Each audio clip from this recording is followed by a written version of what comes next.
Okay, magandang gabi po muli sa ating lahat. Amen. Siguro naninibago ko kayo, no? After po ng isang patuto ay exhortation na agad at wala po tayong memory verse.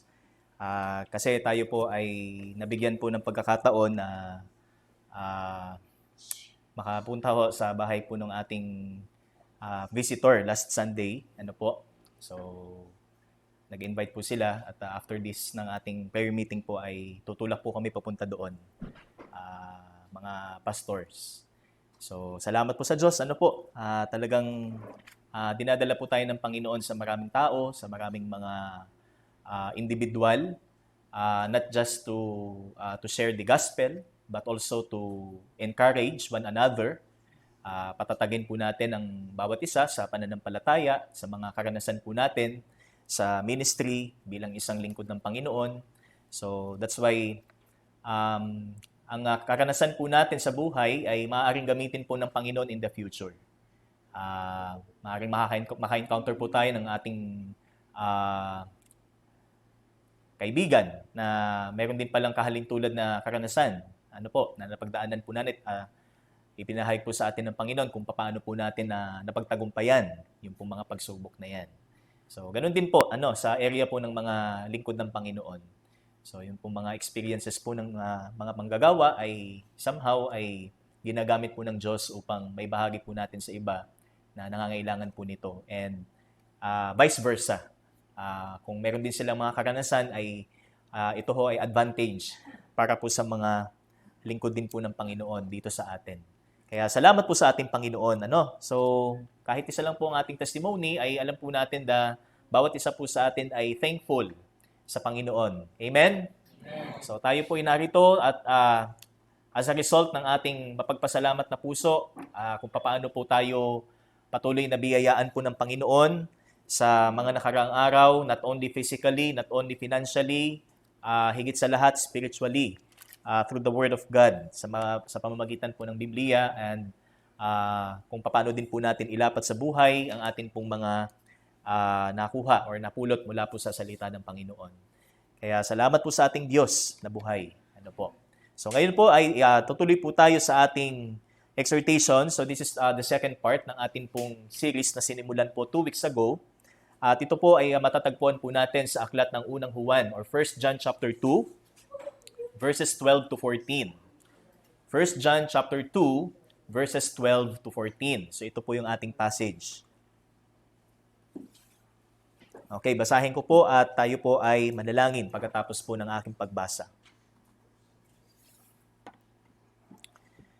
1 John chapter 2 verses 12 to 14, I am writing to you, little children, because your sins are forgiven for His name's sake. I am writing to you, fathers, because you know Him who is from the beginning. I am writing to you, young men, because you have overcome the evil one. I write to you, children, because you know the Father. I write to you, fathers, because you know Him who is from the beginning. I write to you, young men, because you are strong, and the word of God abides in you, and you have overcome the evil one. Salamat po sa Panginoon. Tayo po'y manalangin. Dakilang Diyos, marami pong salamat sa oras na ito. Tunay po na ito ay isang oras na patuloy kaming patatatagin at palalakasin sa amin pong buhay na inyo pong ipinagkaloob sa amin. And that is the renewed life, ang buhay na inyo pong binago, ang inyo pong ibinukod, O Diyos, upang kami magamit-gamit or maging useful para sa iyo. That's why this night or this evening kami po ay lubos na nagagalak, nagpapasalamat muli sa oportunidad na ito, Panginoon, na ang inyo pong salita ay muli po naming marinig, not because meron po kayong instrumentong ginagamit upang ihatid ito, kundi dahil sa makapangyarihang salita po ninyo, Panginoon, na buhay at makapangyarihan. Kaya sa oras na ito, lumalapit po kami with all submission at patuloy po na may banal na pagkatakot sa inyo pong banal na presensya sa amin pong pakikinig, O Diyos. Patuloy po na pagsidlan ng takot, maging ang inyo pong tagapagsalita, at itago lamang sa likod ng inyo pong kabanalan. Tanging ikaw lamang ang mabigyan ng karangalan at maitaas lamang, Panginoon, sa gabing ito. Salamat po, ito pong aming samot dalangin sa pangalan po ng iyong anak na si Jesus. Amen at amen. So ang ating tema mga kapatid, is the stages of spiritual growth o ang iba't ibang antas o level ng ating spiritual na paglago. Katulad po ng ating katawan, so mula nung tayo po ay isilang, tayo po ay dumaan sa pagkabata o sa pagiging sanggol muna. Tapos tayo po ay dumaan sa pagkabata. Tayo po ay dumaan din sa pagiging isang binata o dalaga, so adolescence or teenage years. At kung tayo naman po ay nasa edad 20 pataas, so tayo nga po ay isa ng adult. Pero hindi pa ho yan considerably na talagang may tuturing po nating matanda. Sapagkat sa tao, may consider ho siya na matanda pag tumuntong na po siya ng 60 pataas. So ito po yung tinatawag nating senior citizen. So pagka may uba na, indikasyon na talagang nandun na yung kanyang lawak ng kanyang karanasan sa buhay. So kahit wala pa hong 60, actually ako po meron na eh. Siguro meron din pong iba sa atin, mga nasa 20s pa lang, may uba na. Siguro maraming iniisip, So maraming iniisip, sino kaya ang aking mapapangasawa? Ano kayang mangyayari sa akin sa 5 years from now or 10 years from now? So siguro, sa sobrang kakaisip natin, nagkakauba na, hindi pa senior citizen. Pero mga kapatid, dito po sa ating spiritual, so ganun din ba yung ating sitwasyon na ano kaya ako bilang Kristiyano 5 taon mula ngayon o 10 taon mula ngayon o 20 taon mula ngayon? Ako pa rin ba ay nakaupo? Ako pa rin ba ay tagapakinig lamang ng salita ng Panginoon tuwing araw ng Miyerkules o araw ng Linggo? Ganun pa rin ba ang ating nais bilang Kristiyano in the future? Mga kapatid, kaya dito po sa ating passage, ang ating pong objective is not only to determine sa ating sarili, matukoy natin sa ating sarili, nasaan na akong level ng aking paglagong espiritual, at kung anong level ito, ano pa ang dapat kong gawin? Ano pa ang dapat kong, saan pa ako dapat mag-excel sa aking pagiging Kristiyano? Bagamat meron akong abilidad na galing sa Diyos, bagamat meron akong mga kaloob na pinagkaloob sa akin ng Panginoon para magamit sa gawain at sa iba pang mga bagay, hanggang doon na lamang ba? Hanggang doon na lamang ba ang aking buhay? Hanggang doon na lamang ba ang pagiging epektibo ko o pagiging kagamit-gamit ko bilang isang iniligtas ng Panginoon? So, ibig sabihin, kailangan sa ating pananampalataya sa Diyos, meron tayong tinatanaw in the future din. Meron tayong tinatanaw sa malayo. Hindi lang basta nakatingin lang tayo sa nakikita lang natin. Sa kasalukuyan, sa bilang ng ating mga kaanib o mga members ng church, doon din nakasalalay yung ating paglagong spiritual.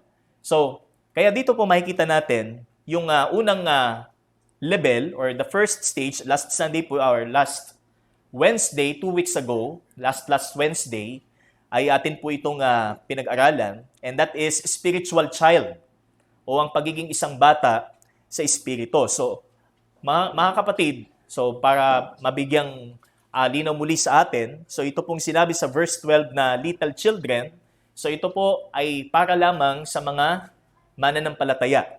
Ito po ay eksklusibong sulat or address ni Apostol Juan para po sa mga Kristiyano. So, regardless kung ano ang ating spirituality or spiritual growth level po natin, ito po ay para sa atin.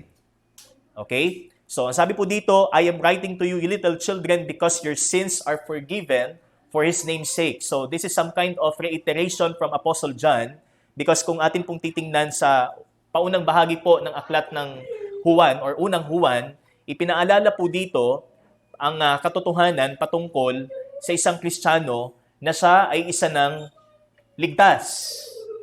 Di ba? So makikita ho natin from verse 1, I am writing these things, my little children, to you that you may not sin, so that you may not sin, upang hindi kayo muling magkasala, sapagkat kayo ay nasa liwanag na. Taglay na ninyo ang buhay, sapagkat sumasa inyo ang Panginoon. And but if anyone does sin, we have an advocate with the Father, and that is Christ Jesus, or Jesus Christ the righteous. Meron po tayong tagapamagitan or nagsisilbing arbitrator.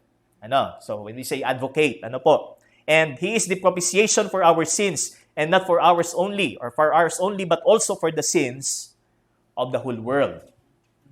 So, dito natin makikita na yung bisa ng ginawa ni Kristo ay hindi lamang para sa kasalanan ng mga sinulatan dito, kundi para sa kasalanan ng buong mundo. Even yung mga taong hindi naniniwala sa Panginoon, pati ang kanilang mga kasalanan ay pinasandin ng Panginoong Hesus sa krus ng Kalbaryo. At dito, na-satisfy ang Diyos o ang Ama. Kaya sabi dyan, He is the propitiation for our sins. At nagbigay din, sabi dito sa verse 3, "And by this we know that we have come to know Him if we keep His commandments. Whoever says, 'I know Him,' but does not keep His commandments is a liar, and the truth is not in him." So, sino mang nagsasabing kilala ko siya, subalit hindi sumusunod, hindi tumatalima sa aking mga utos, ay isang sinungaling.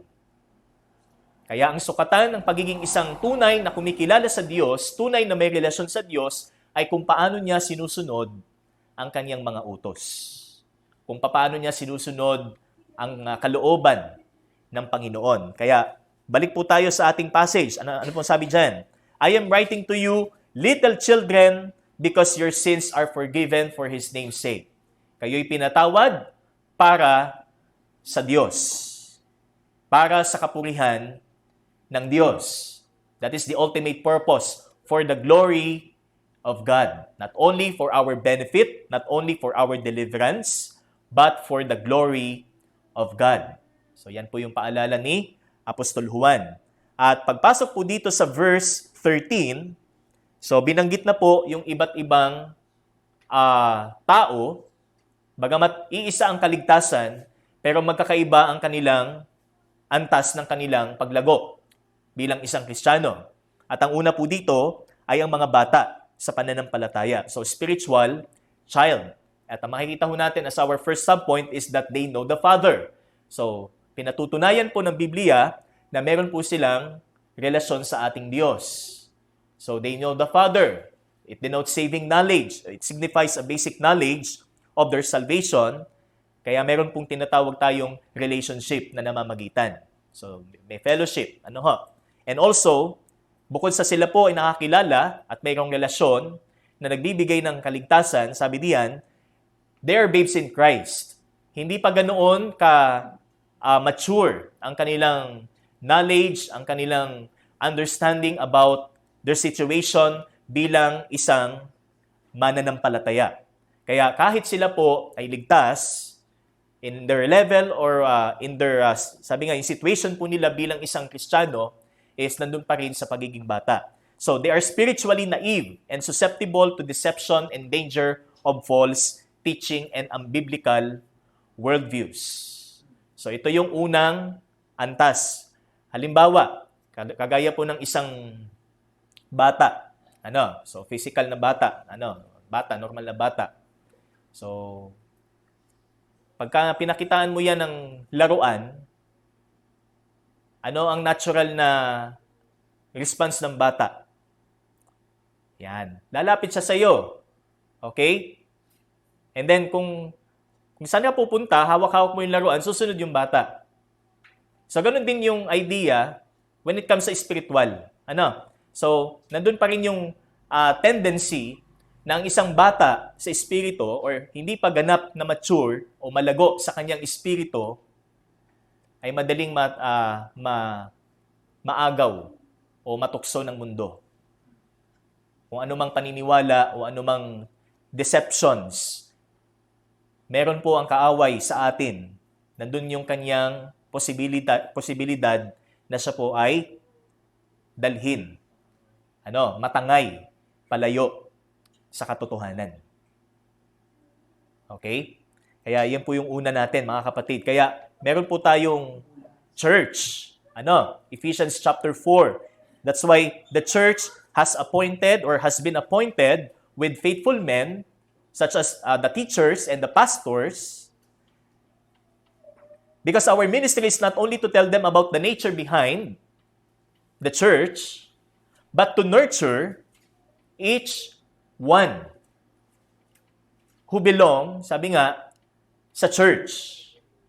Kaya yun po ang sabi sa Ephesians chapter 4. Kung naalala po natin, binasa po natin last time, ano po, Ephesians chapter 4 verse 14, so that you are not tossed to and fro by every wind of doctrine, by every trickery of men, by the deceitful scheming or craftiness, di ba, ng kaaway.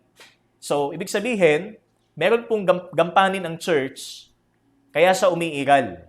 Hindi lang para i-inform o ipabatid sa bawat isa na ito ay spiritual na katawan ni Kristo, kundi upang in-nurture ho natin ang ating kasama sa loob na hindi pa ganap ang kanilang maturity bilang Kristiyano. Okay? So yun po yung obligasyon na kaakibat po ng pag-a-appoint ng Panginoon sa mga manggagawa or mga tinatawag nating tagapanguna sa loob po ng iglesia. So our ministry is not only to tell them about the nature behind the church, but also to nurture them into Christ, who is the head. Siyang ulo ng iglesia. That's why spiritually child needs our care. Hindi ho natin hinuhusgahan ang kaniyang pagiging immature o ang kaniyang pagiging bata pa bilang isang Kristiyano. Kung marami pa siyang mga kaisipan na hindi na pala dapat bilang isang Kristiyano, doon din tayo galing eh. Sa ganong klaseng kaisipan. Hindi tayo yung tipong parang top-notcher tayo sa pagiging Kristiyano na parang pinag-aralan natin academically at alam na natin. Kaya pagka tiningnan natin yung iba na kasama natin sa loob ng church, para bang ang hina-hina mo naman. Yan. Some kind of, kumbaga, judgmental tayo. Di ba? Kaya sabi dito is, they need our care. So sa halip, tayo po ay maging mapag-aruga sa ating mga kasama. At, sabi dito, are you willing and ready to care for them? Handa ba nating i-stretch out pa ang ating mga kamay para sa kanila? Yamang sila din ay ligtas? Yamang sila din ay kay Kristo? Di ba? So that's our first point, mga kapatid. So, bagamat sila po ay sa kaligtasan ay iisa lang. We have one salvation, but they're babes in Christ. So, nandun pa rin ang pagiging bata sa pananampalataya. At nangangailangan sila ng nourishment, nangangailangan po sila ng katulad ng ginagawa ng magulang sa isang anak, pagpapaalala, ina-admonish, dinidisiplina, kung halimbawa ay masyadong serious na yung kanyang ginagawa. So, ganun po ang role ng ating iglesia. And going on sa ating pangalawa, so for our second point, dito po natin makikita sa verse 13 and verse 14. So, dalawang beses po na in-address ni John or ni Apostle John ang mga tinatawag po nating spiritual young men. So, in verse 13, ano po mababasa po natin? I am writing to you, young men, because you have overcome the evil one. And in verse 14, mababasa po muli natin, I write to you, young men, because you are strong, and the word of God abides in you, and you have overcome the evil one. So, from level 1, from stage, sabi nga, sa unang level, so, being child, yung pagiging bata, so, ito na yung next. Ito na yung kasunod, ang pagiging young men. Katulad ng isang tao, yung pagiging isang kabataan, o yung pagiging isang pwedeng young adult sa kanyang espiritu. So, ano po ang significance? Bakit sinabi po dito ni Apostle John, spiritual young men?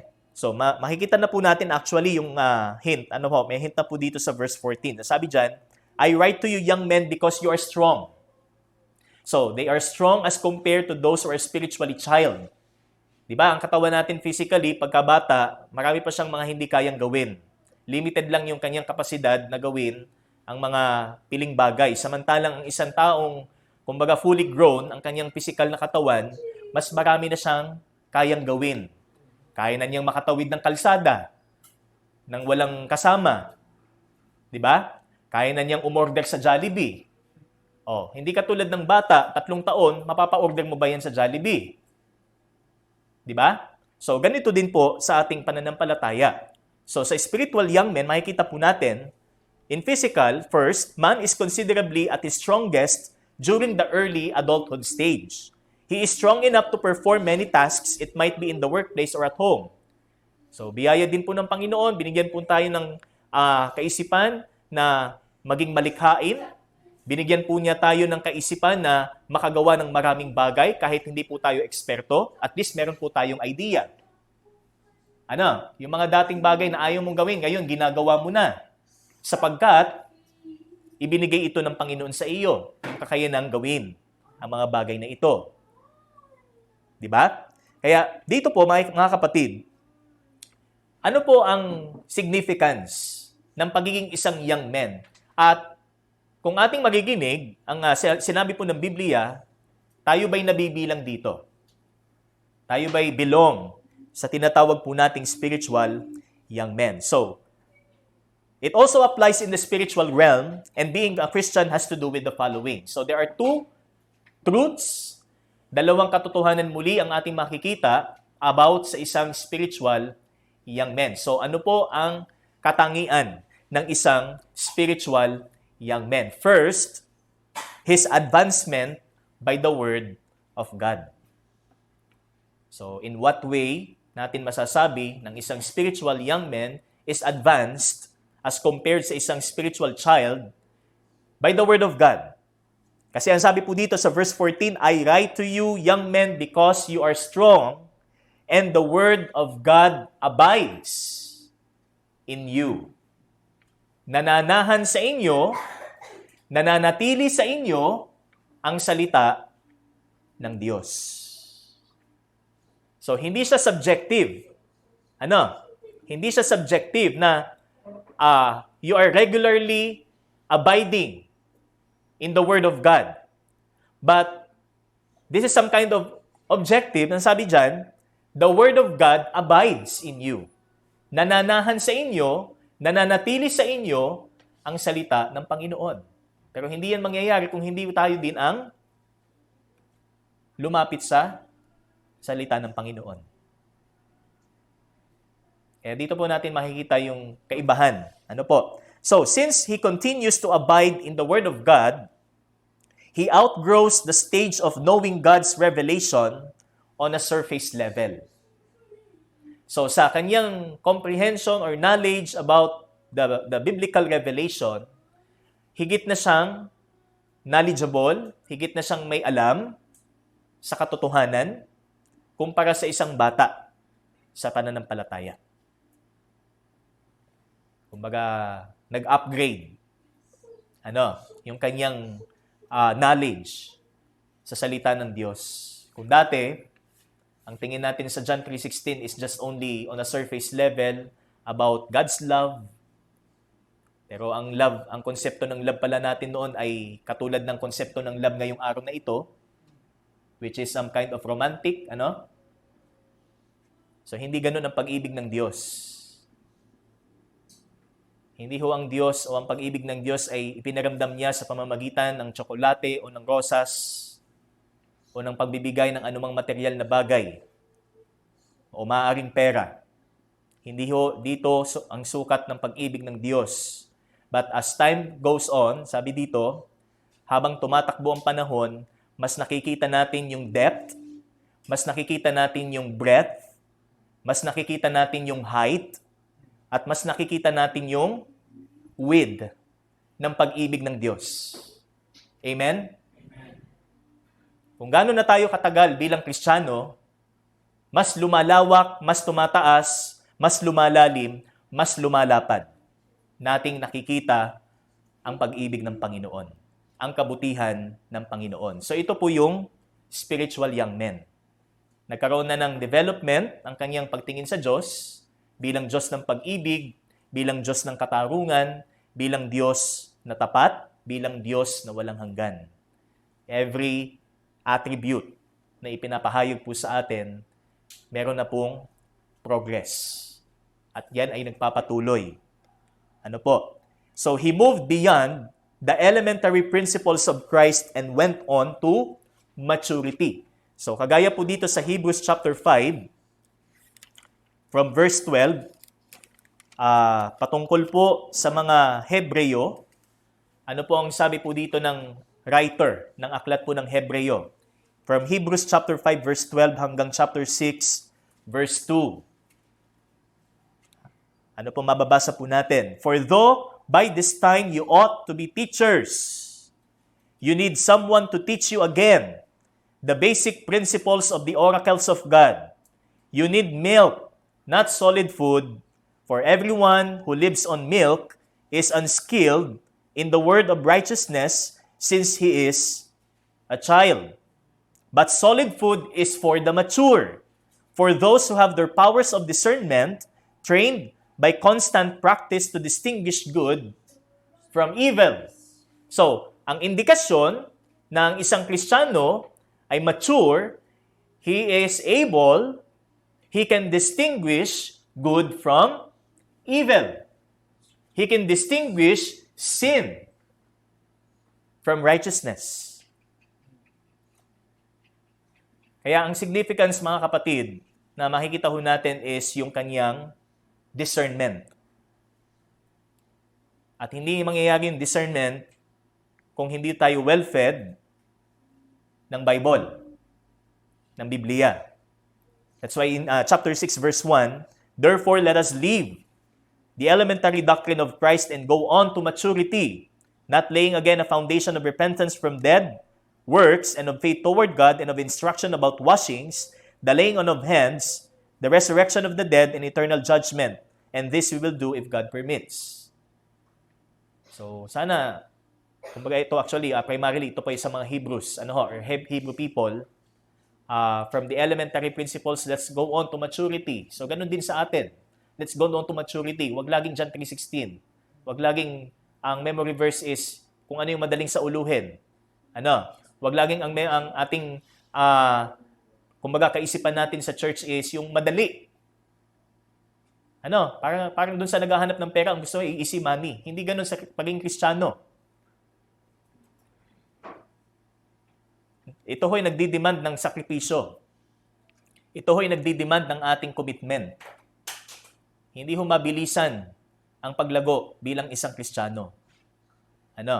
Wala hong shortcut sa pagiging mature na Kristiyano. Pero mapalad ho yung mga nauna sa atin matapos ho makakilala sa Panginoon. Diba? So, hindi na nila na-experience yung challenge ng pagiging isang lingkod ng Panginoon. Bagamat sila ligtas din. Pero sa atin, na pinahintulutan ng Panginoon na manatili pa sa mundo, pinahintulutan pa tayo ng Panginoon na magstay sapagkat may dahilan ng Panginoon. So, we have to submit kung ano po ito. Okay. Does the Word of God abide in you? Nananahan ba sa puso natin ngayon ang salita ng Diyos sa mga oras na ito? Ano ang nananahan ngayon sa ating puso? Baka ang nananahan ngayon ay kung ano yung nakita natin sa labas bago tayo pumasok dito sa bahay panambahan. Pagkainis, kasi ang daming tao sa bayan. Ang sikip ng kalsada. Does the Word of God abide in you? Okay? May the words of our Lord be not like passing on a pass-through lane. So, wag sanang ang salita ng Diyos, pag nag-strike sa atin, pag nakarinig tayo ng salita ng Panginoon, para tayong nasa expressway, tumatawid lang tayo doon sa pass-through. Walang tigil. Di ba? Pag pass-through, diretso ka lang. Doon sa toll plaza, di ba? Pag sinabing pass-through, walang walang booth. Okay? Natitigilan. Diretso. So, pagka ang salita ng Diyos ay nag-strike sa atin, ganun ba ang ating reception? Para bang lumampas lang sa atin? Para bang, halimbawa, pag ang isang bata ay pinagsasabihan ng kanyang ina, pumasok dito, lumabas sa kabila. Playing like a deaf. When he is being scolded. by his mother. So, isang example lang 'yon, mga kapatid. Kung halimbawa, anong bata tayo, paano ba tayo mag-respond sa sermon ng ating mga magulang? Paano natin tanggapin ang sermon ng ating magulang? Tayo ba ay receptive?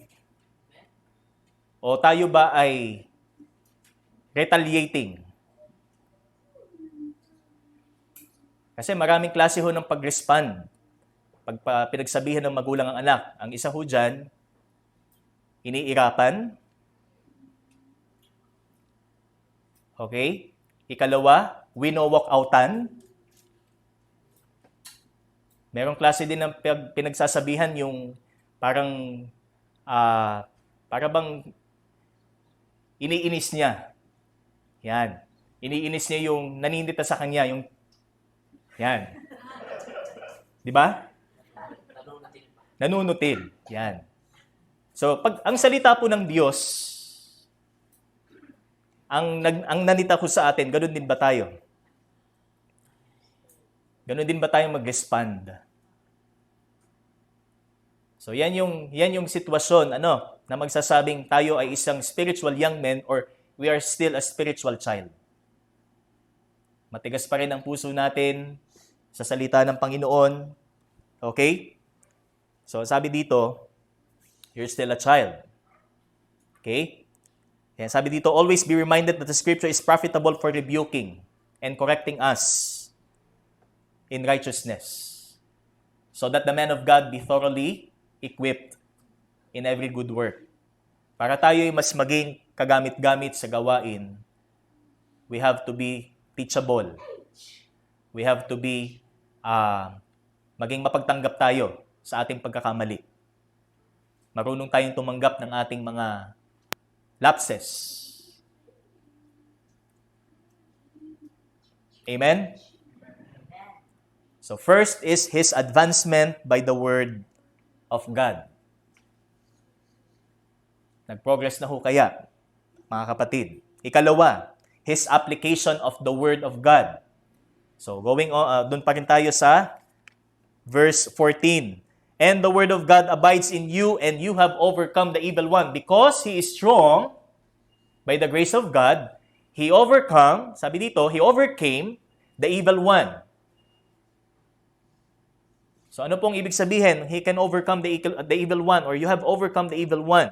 Spiritual young men, having been taught by the word of truth, are now able to refute error and guard the truth. So speaking of their comprehension, understanding of the doctrines of the word, so nandun na yung kanyang kakayanan na mag-stand firm against sa katotohanan o pandaraya, hindi katotohanan, so-called katotohanan o pandaraya ng kaaway.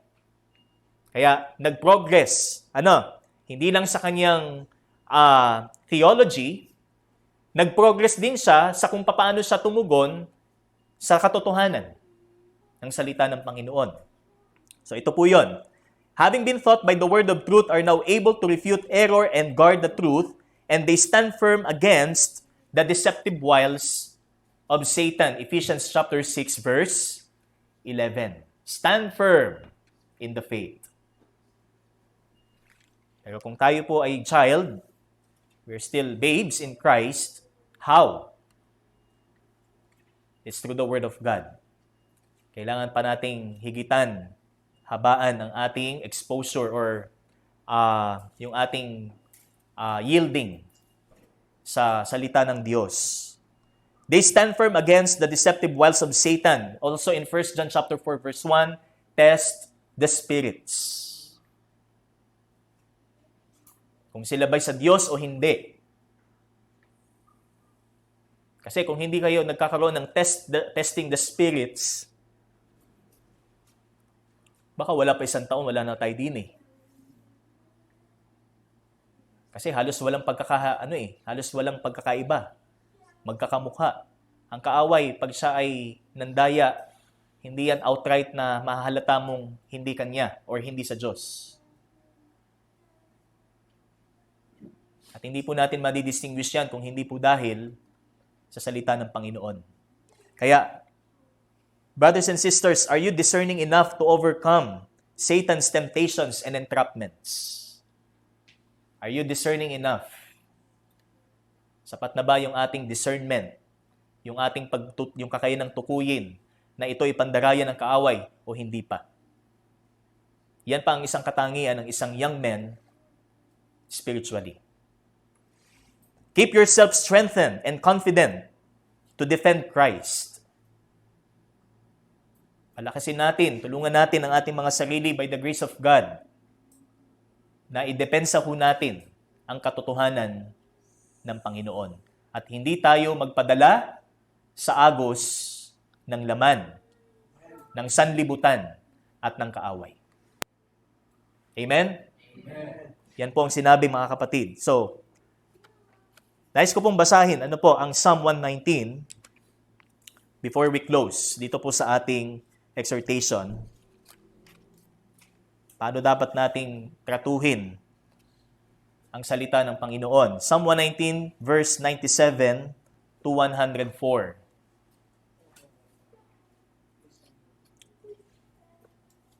Psalm 119:97. Oh, how I love your law. It is my meditation all the day.